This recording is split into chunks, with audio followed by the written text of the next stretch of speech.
நோயாளிகளின் வருகை அதிகரிப்பு, காலி இடங்களை நிரப்ப சுகாதார அமைச்சு மும்முரம். உலக தரவரிசையில் 7ஆம் இடத்திற்கு முன்னேறி சிவசங்கரி அதிரடி.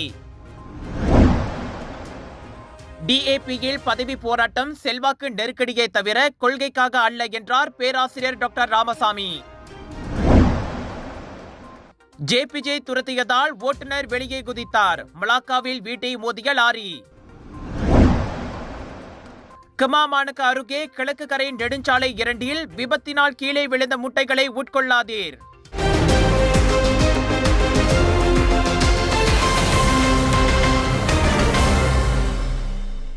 ஈராயிரத்து 20 முதல் 2023 வரை மொத்தம் 1217 நிபுணர்கள், 8000க்கும் மேற்பட்ட ஒப்பந்த மற்றும் நிரந்தர சுகாதார பணியாளர்கள் சுகாதார அமைச்சில் இருந்து வெளியேறியுள்ளனர். அவர்களில் 5702 ஒப்பந்த மற்றும் நிரந்தர மருத்துவ அதிகாரிகள், 2141 ஒப்பந்த மற்றும் நிரந்தர தாதியர்கள், 295 ஒப்பந்த மற்றும் நிரந்தர உதவி மருத்துவ அதிகாரிகள் அடங்குவர். இதனிடையே அரசாங்க சுகாதார பராமரிப்பு மையங்களின் சேவையை நாடிய நோயாளிகளின் எண்ணிக்கை 2020 இருந்து 2023 வரை 18 விழுக்காடு அதிகரித்துள்ளது. 2020 நோயாளிகளின் வருகை 57 மில்லியனாக இருந்த நிலையில் 2023 அது 68 மில்லியனாக அதிகரித்தது. அதற்கேற்ப அரசாங்க சுகாதார மையங்களில் ஆள் சேர்ப்பு நடத்தி காலி இடங்களை நிரப்பப்படும் என அமைச்சர் டத்தோஸ்ரீ டாக்டர் ஜுல்கிஃப்லி அஹ்மத் கூறினார். 2019 மற்றும் 2024 ஆண்டுகளுக்கு இடையில் சுகாதார அமைச்சு 13,879 ஒப்பந்த மருத்துவ அதிகாரிகளை நிரந்தரமாக நியமித்தது.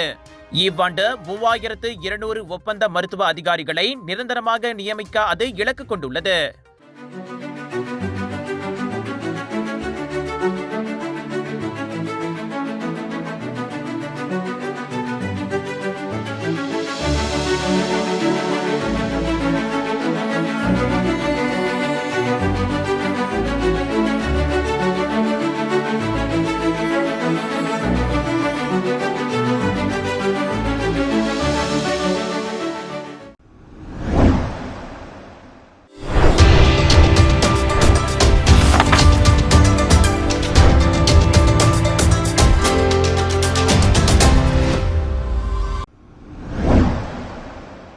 நாட்டிலுள்ள அரசு உதவி பெற்ற 274 தமிழ் பள்ளிகளுக்கு கடந்த ஆண்டு 17.8 மில்லியன் ரிங்கேட்டும், அரசு பிரிவை சேர்ந்த 165 தமிழ் பள்ளிகளுக்கு 7 மில்லியன் ரிங்கேட்டும் ஒதுக்கப்பட்டது. இதனை கல்வி அமைச்சு தொடர்பு அமைச்சிலுள்ள இந்திய சமூகத்திற்கான ஊடக பிரிவிடம் தெரிவித்துள்ளது.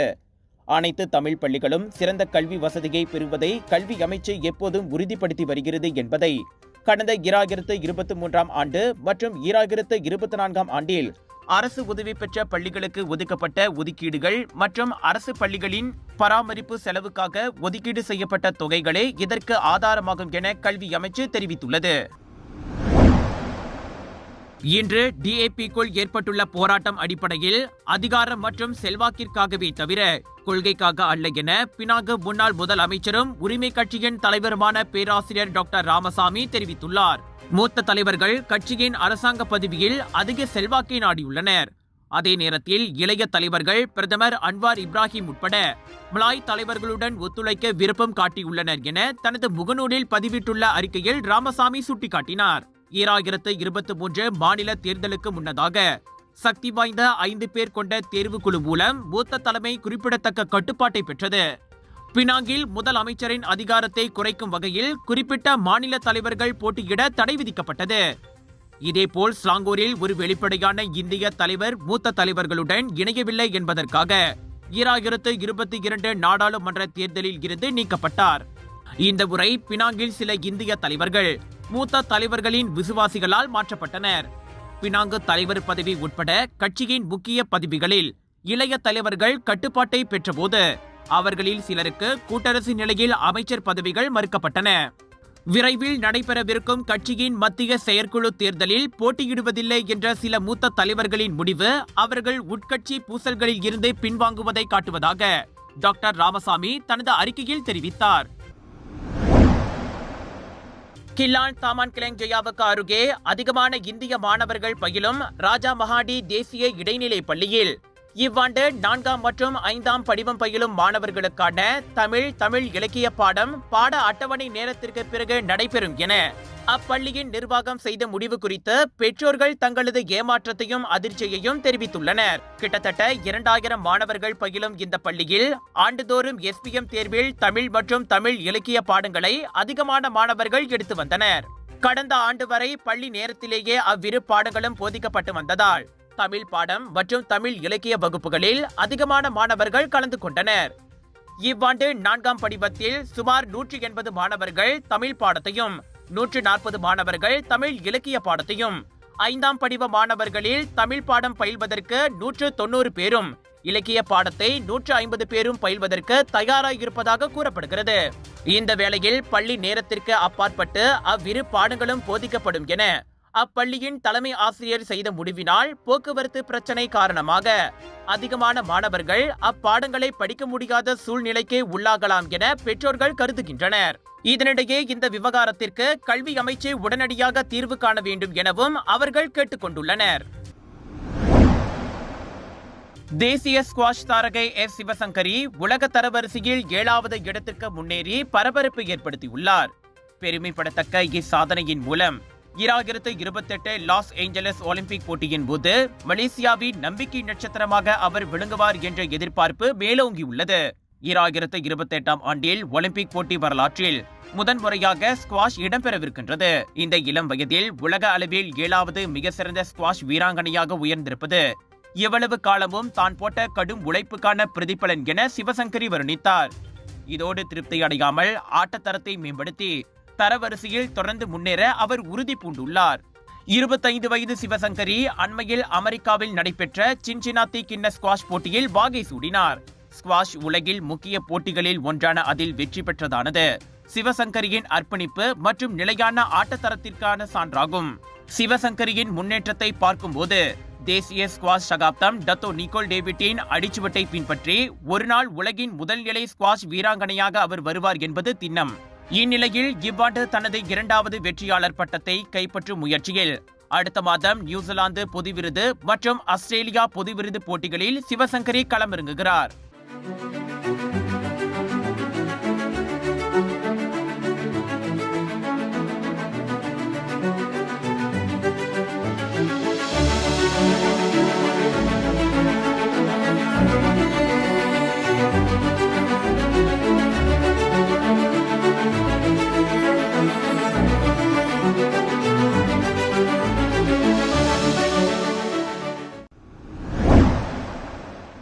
மலாக்காவில் JPJ அதிகாரிகளிடமிருந்து தப்பிக்கும் முயற்சியில் 5 டன் லாரியில் இருந்து ஓட்டுநர் எகிரி குதித்த சம்பவம் பரபரப்பை ஏற்படுத்தியது. தாமான் குருபோங் ஜயாவில் நேற்று மாலை 4:30 மணியளவில் அச்சம்பவம் நிகழ்ந்தது. லிபோ சுங்கை உடாங் பாயா ரும்போட் அயர்குரோ சாலையில் அந்த லாரியை கண்ட JPJ அமலாக்க அதிகாரிகள் சோதனைக்காக அதனை நிறுத்த கோரினர். எனினும் ஓட்டுநர் அதற்கு இணங்காததால் 1 மணி நேரத்திற்கு சுமார் 25 கிலோமீட்டர் வரை JPJ துரத்தி சென்றது. ஒரு கட்டத்தில் ஓட்டுநர் லாரியில் இருந்து குதித்து விட்டார். இதனால் ஓட்டுநர் இல்லாத லாரி அங்கிருந்த வீட்டொன்றை மோதியது. அதில் வீட்டின் வெளிசுவர் மற்றும் நிறுத்தி வைக்கப்பட்டிருந்த மிட்சுபிஷி ட்ரைட்டன் பிக்அப் லாரி சேதமடைந்தன. எனினும் எவரும் காயமடையவில்லை. அச்சம்பவம் விசாரணைக்காக போலீசிடம் ஒப்படைக்கப்பட்டுள்ளது. இவ்வேளையில் 27 வயது லாரி ஓட்டுநர் உள்ளூர் மக்களின் உதவியுடன் பிடிபட்டார். லாரி ஓட்டுநருக்கு CDL உரிமம் இல்லாதது, GDL உரிமம் இல்லாதது, சாலை சமிஞ்சை விளக்கை மீறியது, கவனக்குறைவாக வாகனம் ஓட்டியது உள்ளிட்ட குற்றங்களுக்காக 5 புதிய சமன்களும் வெளியிடப்பட்டன. முன்னதாக JPJ வாகனம் விரட்டி செல்ல லாரி ஒன்று சாலையின் எதிர் திசையில் தப்பியோடும் காட்சிகள் அடங்கிய 42 வினாடி வீடியோ வைரலாகியது. உங்கள் சிறந்த ஆரோக்கியத்திற்கு அளவான எண்ணெயுடன் சிறந்த முறையில் தயாரிக்கப்பட்ட சைவம் அசைவத்திற்கும் பொருந்தும் சூப்பர் ஊறுகாய், பச்சை கொடி சிவப்பு மீன் சின்னம் கொண்ட ஸ்ரீ மீனாட்சி ஊறுகாய். விலையோ மலிவு, செலவோ குறைவு, தரமோ உயர்வு, மனமோ நிறைவு. மக்களின் தேர்வு என்ரிகோஸ் முழு ஆடை சத்துள்ள பால்மாவு.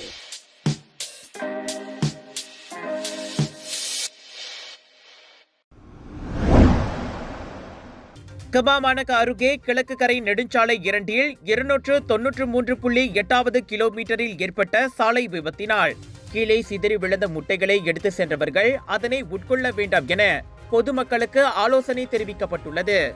அந்த முட்டைகளில் ஆபத்தான கிருமிகள் கலந்திருக்கலாம் என்பதால் அதனை உட்கொள்ள வேண்டாம் என தெலங்கானா மலேசிய பல்கலைக்கழகத்தின் உணவு உயர்வேதியியல் மற்றும் உயர் இயற்பியல் விரிவுரையாளர் இணை பேராசிரியர் டாக்டர் முகமது கைரி முகமது ஜைனோல் கூறினார்.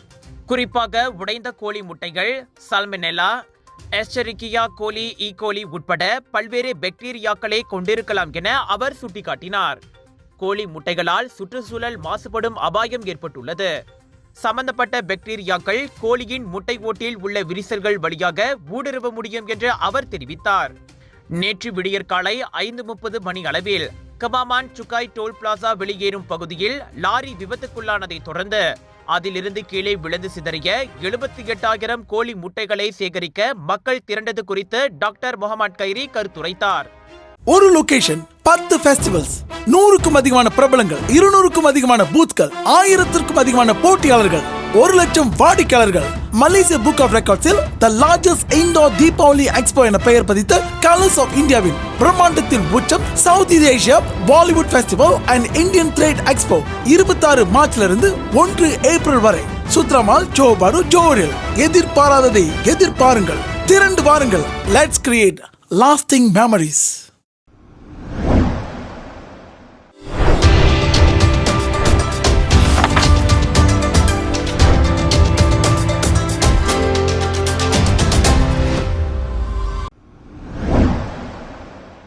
குவாலா தெலங்கானாவில் பணி ஓய்வு பெற்ற 61 வயது மூதாட்டி தொலைபேசி மோசடியில் சிக்கி 1,10,000 ரிங்கேட்டை இழந்துள்ளார். ஜனவரி 10ஆம் தேதி ஒரு காப்புறுதி நிறுவனத்தின் பிரதிநிதி என்று தன்னை அறிமுகப்படுத்திக் கொண்ட ஒரு பெண்ணிடம் இருந்து அம்மூதாட்டிக்கு தொலைபேசி அழைப்பு வந்துள்ளது. மூதாட்டியின் பெயரை பொறுப்பற்ற நபர் ஒருவர் 63,000 ரிங்கேட் மருத்துவ காப்பீட்டு கோரிக்கைக்காக தவறாக பயன்படுத்தியதாக சந்தேக நபர் தெரிவித்தார். தொடர்ந்து போலீஸ் என கூறப்பட்ட தரப்புடன் தொடர்பு மாற்றப்பட்ட போது புதிய வங்கி கணக்கை திறக்குமாறு மூதாட்டி கேட்டுக் கொள்ளப்பட்டார். பிறகு தனது தபுங் ஹஜி கணக்கில் இருந்து 45,000 ரிங்கேட்டை புதிதாக திறந்த வங்கி கணக்குக்கு அவர் மாற்றினார். அந்த வங்கி கணக்கு விவரங்களையும் காப்புறுதி முகவர் என கூறி தன்னை தொடர்பு கொண்டவர்களிடம் கொடுத்துவிட்டார். பிறகு 50,000 ரிங்கேட் தனிநபர் கடனுக்கு விண்ணப்பித்து அந்த தொகையையும் முழுமையாக புதிய வங்கி கணக்கில் போட்டார். இது தவிர மேலும் 13,000 ரிங்கேட்டை 2 வங்கி கணக்குகளுக்கு மாற்றியுள்ளார். மொத்தமாக 1,10,000 ரிங்கேட் பணத்தையும் மாற்றிய பிறகே தாம் மோசடிக்கு ஆளானதை உணர்ந்து அவர் போலீசில் புகார் செய்தார். எங்க வீட்ல எல்லாரும் தினமும் காலையில ரெய்னாயூர் வெர்ஜின் கோகனட் ஆயில குடிக்கிறோம். நீங்களும் தினமும் ரெய்னாயூர் வெர்ஜின் கோகனட் ஆயில குடிங்க. எப்பவுமே புத்துணர்ச்சியோட இருங்க.